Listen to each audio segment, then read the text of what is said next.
नमस्कार विद्यार्थी मित्रांनो, एन्व्हायरमेंटल स्टडीजच्या या माझ्या यूट्यूब चॅनलमध्ये मी डॉक्टर बालाजी लाहोरकर आपल्या सर्वांचे स्वागत करतो. आपण या विषयाअंतर्गत ज्या ज्या घटकांवरती चर्चा करत आहोत हे सर्व संत गाडगेबाबा अमरावती विद्यापीठाच्या BA BSc सेकंड इयरच्या विद्यार्थ्यांसाठी उपयुक्त आहे. तसेच जे विद्यार्थी कॉम्पिटिटिव्ह एक्झामिनेशनची तयारी करत आहेत त्यांच्यासाठी सुद्धा उपयुक्त आहे आणि मराठी भाषेमध्ये हा संपूर्ण व्हिडिओ आहे. जर आपल्याला हा व्हिडिओ आवडला तर कृपया लाईक आणि सबस्क्राईब करा. या व्हिडिओमध्ये आपण biodiversity at global, national and local levels म्हणजे जागतिक, राष्ट्रीय आणि स्थानिक स्तरावरील जैवविविधता या घटकाचा अभ्यास करू. परिसंस्थांतील विविधतेमुळे पृथ्वीवरच जगण्यालायक परिस्थिती टिकून आहे. उदाहरणार्थ, पर्यावरणातील कार्बन डायऑक्साईड वनस्पतीद्वारे शोषला जातो. जर वनस्पती नष्ट झाल्या तर वातावरणात कार्बन डायऑक्साईडचे प्रमाण वाढेल आणि हरितगृह परिणामामध्ये भर पडेल. हरितगृह परिणामात वाढ झाली तर जगाच्या तापमानात कायमची वाढ होईल आणि त्यामुळे सजीव कायमचे नष्ट होतील. सजीवांच्या जातीचा प्रत्येक प्रकार आणि परिसंस्था ही वेगवेगळी असते आणि ती निसर्गात भर घालीत असते. पृथ्वीवर जैवविविधता असमान आढळते. त्या जैवविविधतेच्या आढळावर स्थान, हवामान, मृदा, जलस्रोत, सजीव इत्यादी घटकांचा परिणाम होतो. साधारणपणे ध्रुवीय प्रदेशाकडून विषुववृत्तीय प्रदेशाकडे जात असताना जैवविविधतेमध्ये वाढ होताना दिसते. निम्न अक्षवृत्तीय प्रदेशात जैवविविधता कमी प्रमाणात आढळते. जैवविविधतेच्या दृष्टीने समृद्ध स्थळे, ज्यांना इंग्रजीमध्ये हॉटस्पॉट असे म्हणतात, जगभरात विखुरलेली असली तरी उष्ण प्रदेशातील वनक्षेत्रामध्ये ती जास्त आढळून येतात. जैवविविधता रक्षण करणे हे अत्यंत आवश्यक आहे. पर्यावरणात बदल झाले तरी जनुकीय विविधता टिकून राहते. एका कोणत्याही क्षणी किंवा स्थानी विशिष्ट सजीवातील जनुके त्या सजीवाला बदललेल्या पर्यावरणाशी जुळवून घेण्यास मदत करतात. सजीवांच्या ज्या जातीमध्ये जनुकीय लक्षणामधील विविधता अधिक असते असे सजीव पर्यावरणाच्या बदलाशी जुळवून घेण्यास अधिक सक्षम असतात.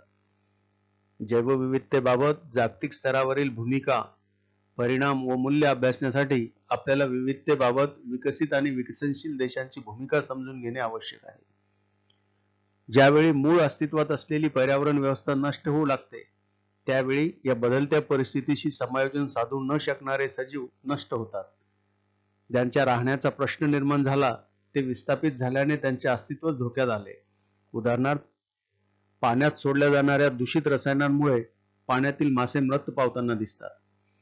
जैवविविधता किती नष्ट झाली हे मोजणे खूपच अशक्य आहे, कारण सजीवांची निश्चित संख्या किती हे अजूनपर्यंत पूर्णपणे ज्ञात झालेले नाही.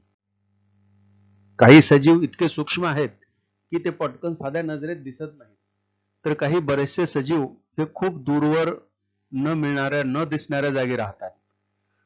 त्यामुळे अतिशय दुर्मिळ भागात राहणाऱ्या या सजीवाविषयी तेथील स्थानिक लोकांना जरी माहिती असली तरी आधुनिक शास्त्रज्ञांकडून त्यांचा अभ्यास न झाल्याने त्यांची पुरेशी नोंद झाल्याचे आढळत नाही आणि यामुळे जैवविविधतेच्या ज्ञानाबाबत किंवा माहितीबाबत मानवाला मर्यादा पडतात. काही ठिकाणी सूक्ष्मजीवांची, अन्य काही सजीवांची विशिष्ट वसतिस्थानेच नष्ट झाल्याने या सजीवांचाही पूर्णतः निर्वंश झाल्याचे आढळते. आज बऱ्याच ठिकाणी अभयारण्ये, जंगले, पाणथळ जागा नष्ट झालेल्या आहेत आणि त्यामुळे जैवविविधता टिकून राहण्याचा प्रश्न उद्भवला आहे.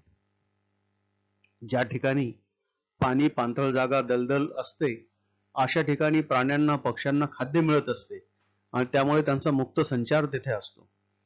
भारतात तर अशा जागा नैसर्गिकरित्या उपलब्ध होत्या. उदाहरणार्थ, भरतपूरचे पक्षी अभयारण्य, काझीरंगा, डांग, यारिस्का, पेरियार इत्यादी जागा. परंतु आज या जागा नष्ट होऊ लागल्या आहेत. भारताचा विचार करता सातत्याने होणारी जंगलतोड, जमिनीची खोदाई, अतिरेकी स्वरूपात होणारे प्रदूषण, जर्मन गवतासारख्या घातक झुडपांची होणारी वाढ, घातक रासायनिक द्रव्ये, जंतुनाशकांचा अतिरेकी वापर यामुळे जमिनीची सुपीकता नष्ट होत असल्याने मातीची पाणी शोषण्याची क्षमता कमी होऊ लागल्याने त्याचा परिणाम सजीवांच्या अस्तित्वावरच होऊ लागला आहे. आज भारतात जवळजवळ 1/3 पाणथळ जागा नष्ट झाल्या आहेत, असे पर्यावरण अभ्यासक सांगतात.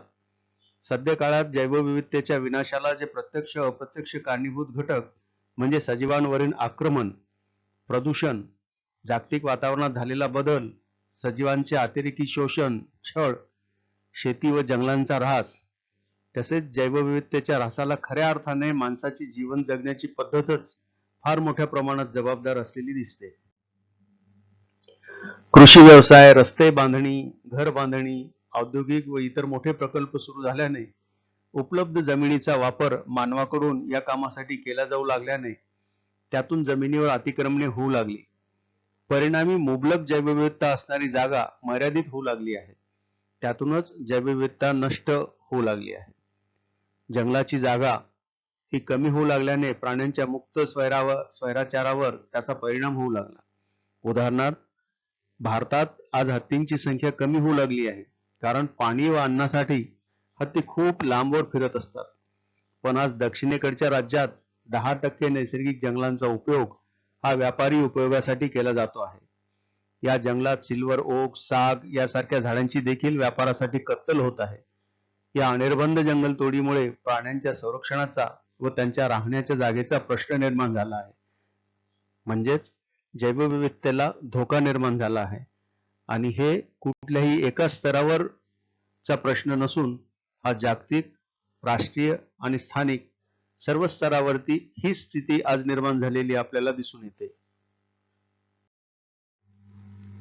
अशा प्रकारे आज आपण पर्यावरण शास्त्रातील एका महत्त्वाच्या घटकाचा अभ्यास केला. मित्रांनो, तुम्हाला हा व्हिडिओ आवडला असेल तर कृपा करून लाईक आणि सबस्क्राईबचे बटन क्लिक करायला विसरू नका. धन्यवाद.